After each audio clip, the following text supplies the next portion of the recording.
Bismillahirrahmanirrahim. Assalamualaikum warahmatullahi wabarakatuh. Di kesempatan ini saya akan membahas materi yang terkait dengan proses requirement dan desain.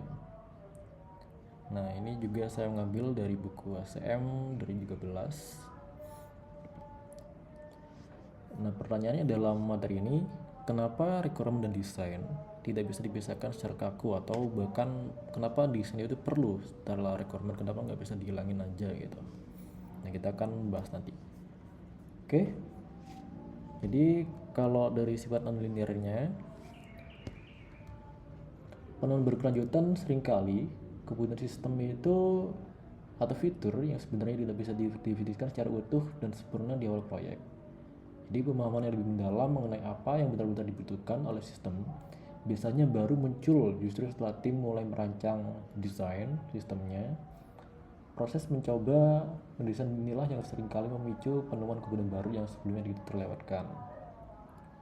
Dari berdasarkan desain, keputusan teknis yang dibuat pada fase desain dapat memberikan efek balik yang mengubah daftar kebutuhan awal.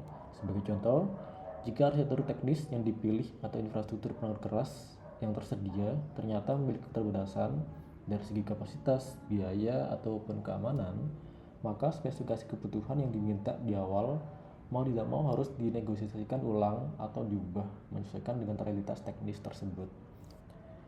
Yang ketiga, dari iterasi konstan. Karena keduanya saling memengaruhi, tahap requirement dan desain tidak berjalan secara satu arah. Keduanya beroperasi dalam sebuah siklus berulang atau loop, berbalik atau feedback loop. Proses ini mengharuskan tim untuk terus bergerak bolak-balik, mendefinisikan kebutuhan, membuat desainnya, menemukan masalah atau batasan baru pada desain, lalu kembali merevisi kebutuhan. Siklus ini terus berulang untuk mengasah dan mematangkan konsep sistem. Oke, dari perbedaan fokus utamanya, yang pertama ada requirement engineering, fokus pada apa atau what. Di sini tahap tentang memahami masalah bisnis dan kebutuhan pengguna sebelum kode apapun ditulis. Nah, pertanyaan utamanya menjawab apa yang sebenarnya harus diselesaikan oleh sistem agar bisa memberikan nilai tambah atau keuntungan bagi bisnis. Untuk area fokusnya, aktivitasnya berpusat pada manusia dan bisnis. Tim akan menggali masalah langsung dari pengguna, menganalisis keinginan pihak-pihak yang berkepentingan atau stakeholder, dan mendefinisikan dengan jelas fitur-fitur apa saja yang harus ada atau fungsionalnya, maupun batasan di sistemnya seperti keamanan atau kecepatan atau non-fungsional ya. Nah, tantangan utamanya, tapi ini seringkali sangat ambigu atau tidak jelas di awal. Kenapa? Karena klien atau pengguna biasanya tidak benar-benar tahu apa yang mereka butuhkan sampai mereka melihat contoh visual atau prototipe awalnya. Dari software design yang kedua, fokus pada bagaimana atau how. Di sini setelah mengetahui apa yang mau dibuat, tapi ini berfokus pada solusi teknisnya. Jadi pertanyaannya ini menjawab bagaimana sistem tersebut akan dibangun untuk mewujudkan kebutuhan-kebutuhan yang sudah didefinisikan sebelumnya. Area fokusnya, aktivitasnya sangat teknis.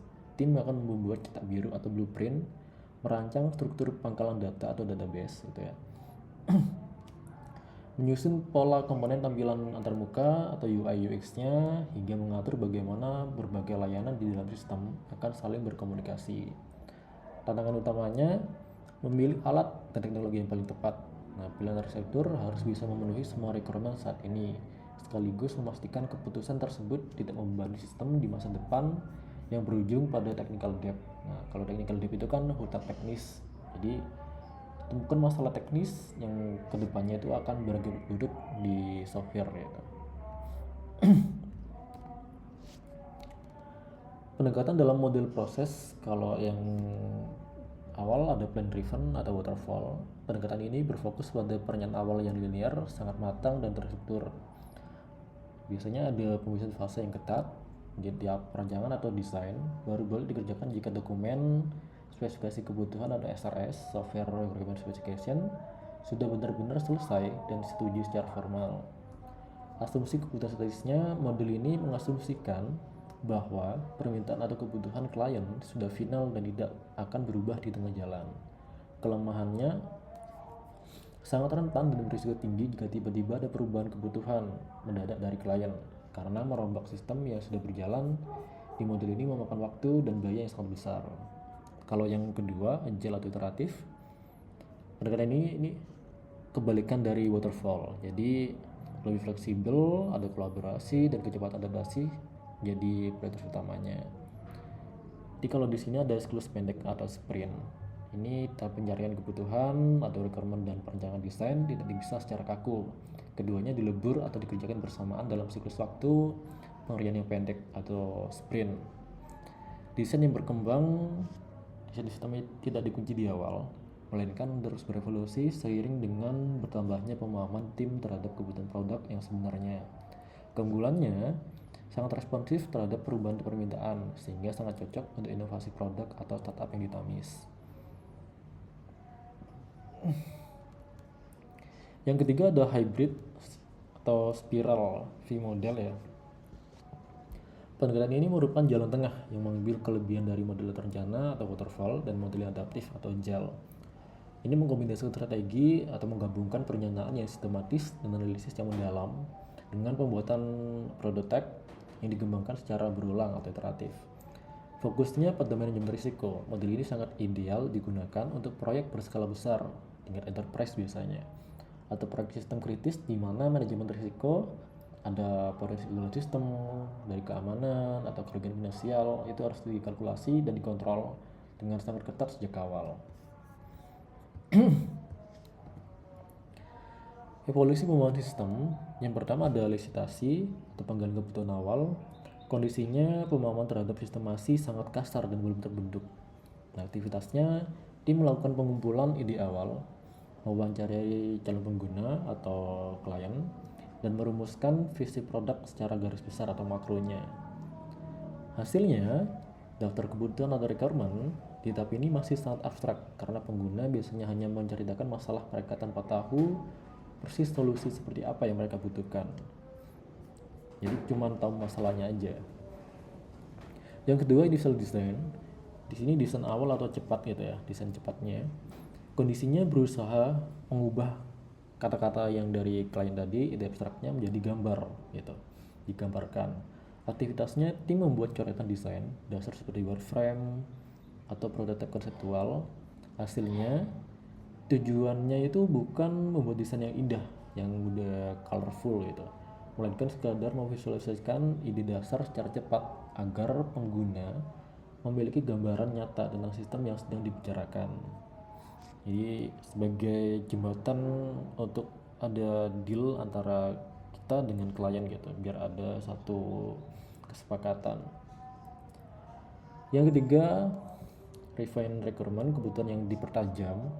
Kondisinya momen validasi dan penemuan kembali. Jadi aktivitasnya itu prototipe dari tahap sebelumnya diberikan kepada pengguna untuk dievaluasi. Hasilnya fase yang paling mencerahkan di sini itu karena ketika pengguna berinteraksi dengan visual atau prototipe, mereka biasanya baru menyadari kebutuhan yang sebelum terlewat. Nah, kebutuhan tersembunyi akan bermuncul di sini sehingga daftar kebutuhan abstrak dari tahap 1 dapat direvisi atau difilter dan dipertajam dengan dijadikan kebutuhan yang jauh lebih akurat.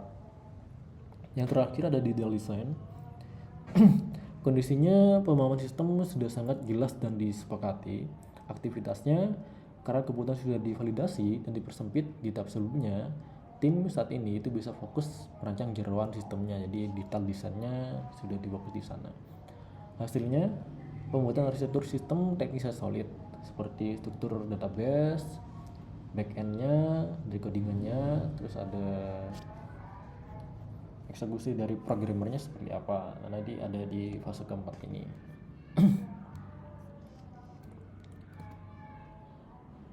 Skenario discovery di tengah siklus tadi. Nah, masalah pertama itu dari pergeseran kebutuhan mendadak. Jadi skenarionya tim pengembang atau developer sedang sibuk merancang arsitektur untuk halaman pembayaran atau checkout ya di sebuah sistem e-commerce. Di tengah proses tersebut, klien tiba-tiba meminta tambahan fitur baru. Sistem harus mendukung pembayaran dengan berbagai macam mata uang. Nah, ini adalah contoh nyata bagaimana pemahaman dan kebutuhan terhadap sistem bisa terus berevolusi meskipun proyek sudah berjalan. Nah, solusi agile-nya adaptasi tanpa mengikuti proyek. Jadi Jika menggunakan pendekatan tradisional yang kaku, seperti waterfall, program mendadak ini akan memaksa tim untuk menghentikan seluruh pekerjaan, merevisi ulang dokumen, spesifikasi yang tebal dari awal, dan meminta persetujuan ulang. Tetapi kalau kita pakai agile, tim itu nggak perlu merombak semuanya. Mereka cukup mengambil kebutuhan baru tersebut, menyesuaikan desain komponen pembayarnya aja, dan menjadwalkan pekerjaannya pada siklus kerja atau iterasi sprint berikutnya. Proses pengembangan pada bagian sistem lain yang tidak berdampak itu bisa berjalan terus tanpa harus berhenti. Nah, mekanisme pengelolaannya untuk memastikan perubahan mendadak ini tidak membuat alur kerja yang kacau, sistem agile sangat bergantung pada kolaborasi visual harian. Jadi ada istilahnya ada Trello, ada papan kanbannya gitu ya. Di ada cut tugas-tugasnya. Di situ ada terkait tugas baru yang dikelola mulai dari rapat rutin atau sesi grooming dari penyelarasan antara tim pengembang dan klien atau stakeholder untuk memprioritaskan ulang daftar pekerjaan. Oke, kenapa keterkaitan ini penting? Yang pertama, dari biaya perbaikan yang eksponensial atau efek bola saljunya. Konsep 100 kali di cost of change, kalau dari buku yang saya baca ini, bagian kiri gambar mencolok penampilan angka 100 gitu ya. Yang bagian kiri ini merujuk pada sebuah prinsip terkenal dalam rekayasa perak lunak yang dikenal sebagai kurva Bohm atau Bohm curve. Nah, lalu solusi model postmodern, validasi berkelanjutnya, itu menyadari resiko kerugian cost of change yang sangat besar. Jadi pendekatan pengembangan sistem masa kini itu berevolusi.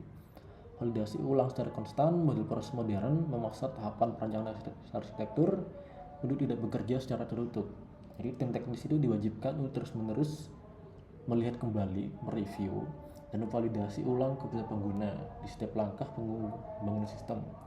Hal ini dilakukan untuk mendeteksi adanya ketidaksesuaian sedini mungkin sebelum terlanjur diketik atau dikodekan. Jadi program yang rumit dan memakan biaya besar untuk dibongkar gitu.